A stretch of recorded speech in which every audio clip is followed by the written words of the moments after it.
2020.40.3 has dropped onto my Tesla Model 3, and whilst it's not the most revolutionary software update from Tesla, we'll explore some of the new features in this video. Tesla has also added two-factor authentication for your Tesla account. I'll be showing you how to activate that and why you should be doing it immediately. Hopefully you will be getting a notification soon to tell you the Tesla update 2020.40.3 is ready to install on your Model 3. It's always good to get the latest software, and I was fortunate to get it yesterday, so I've been driving around the last 24 hours to see what I've noticed has changed. My 2020.40.3 release notes only say two features have been added. That's a pin to open your glove box and also priority Bluetooth device. For some lucky Tesla Model 3 and Model Y owners though, you're going to get a notification to say you've also got a heater added to your charge port that you can turn on to stop your charge port freezing up in cold weather, which is perfectly timed for winter. This was added to later produced Model 3 and Ys, and clearly my Model 3 was not one of the lucky few. The idea is being that if your charge port is frozen shut, you can turn on the charge port heater and then it's going to defrost it for you and you can open it up. If anyone's got this feature added in the UK, can you just write in the comments below what version Model 3 you've got and roughly what month you purchased it? Just be good to identify a trend, and then fingers crossed we can identify who's likely to have it and who's not, depending on what month you bought your Model 3. It might have only been reserved for Teslas in colder climates like Canada, but we do have really cold winters here now, so I think it should have made it into right-hand drive Tesla Model 3s. So top of the feature list at 2020.40.3 is the fact you can now put a pin on your glove box to prevent anyone getting in it. Now I can't think of real use case scenarios for this. Maybe if you confiscated something off the kids and you don't want them to get it back.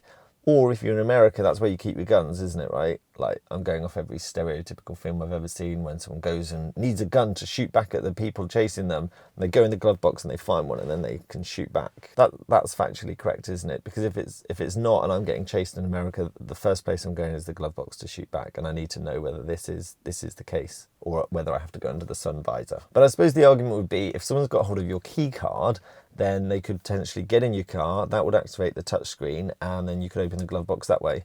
I suppose the answer is just don't keep anything valuable in your glove box. But as I said, if you confiscated the iPad off the kids because they were being rowdy and you pull up at a service station and you know that they'll sneak in there and get it back, it will prevent them from doing that. But if anyone can think of any other use case scenarios, let me know.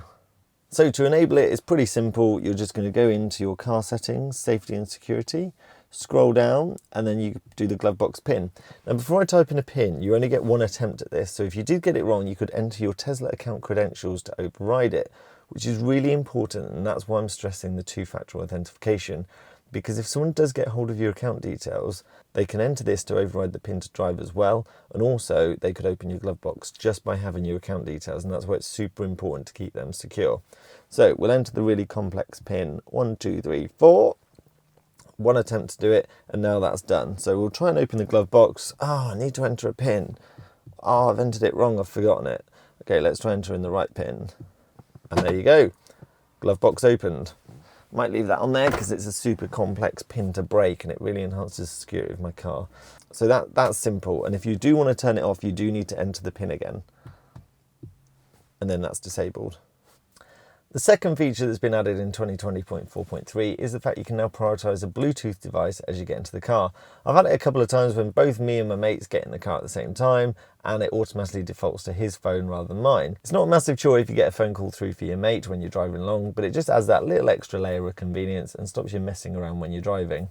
It also avoids that awkward look when your mate's girlfriend pops up on your centre console and he's sat there wondering why she's calling you and not him. It's really simple to enable. You just click on the Bluetooth icon at the top left hand side of the screen.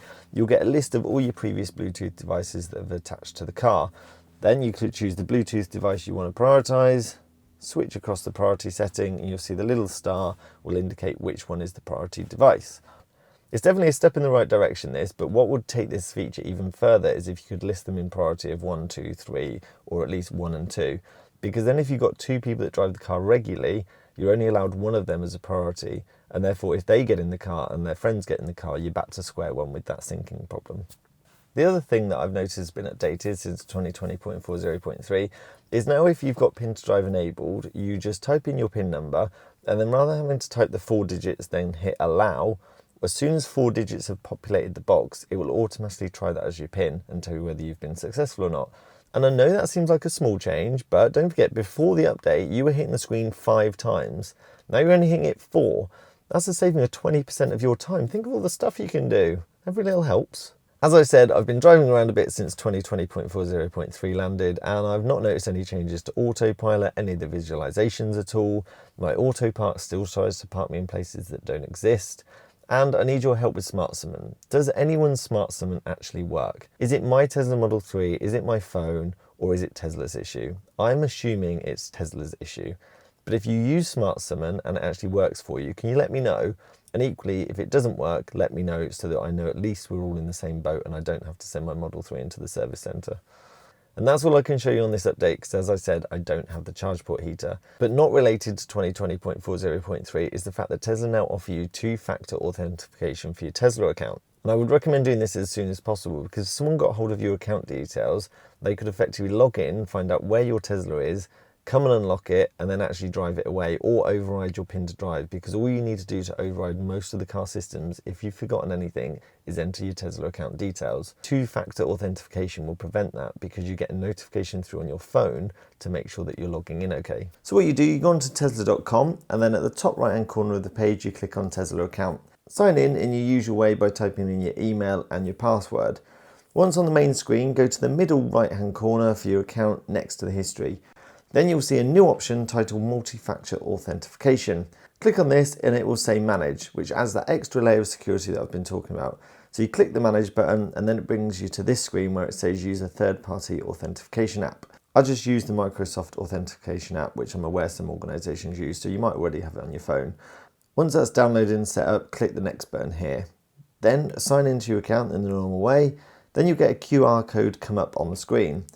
Open up the app and on accounts, just click add other account. So it's not one of your personal work accounts. Then a camera's going to come up and you can scan this QR code that's on the screen.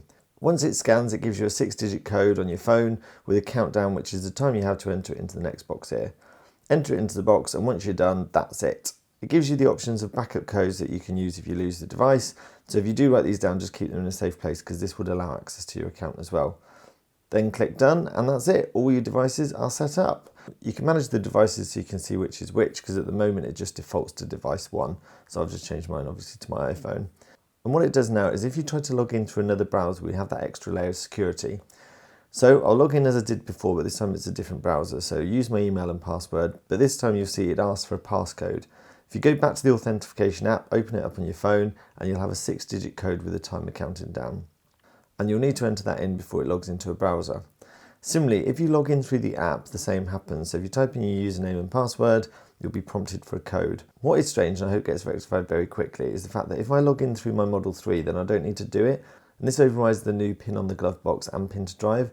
So all they'd need is your key card and your phone and your credentials. I say all they need, but that's still quite a lot. But it is still possible. And you're kind of removing that extra layer that's been added. So that's it for 2020.40.3. Whether we get another surprise update like we did last month, where we got speed sign recognition one week and then the following week a response to traffic lights, remains to be seen. It may be the case that they're holding back all the good stuff for the autopilot rewrite, considering that public betas are being released in a limited capacity at the end of October, apparently. Don't forget to subscribe if you haven't already, because this channel is all about Teslas, and also a thumbs up wouldn't go amiss as well. That's all for now. Thanks for watching. We'll see you again soon.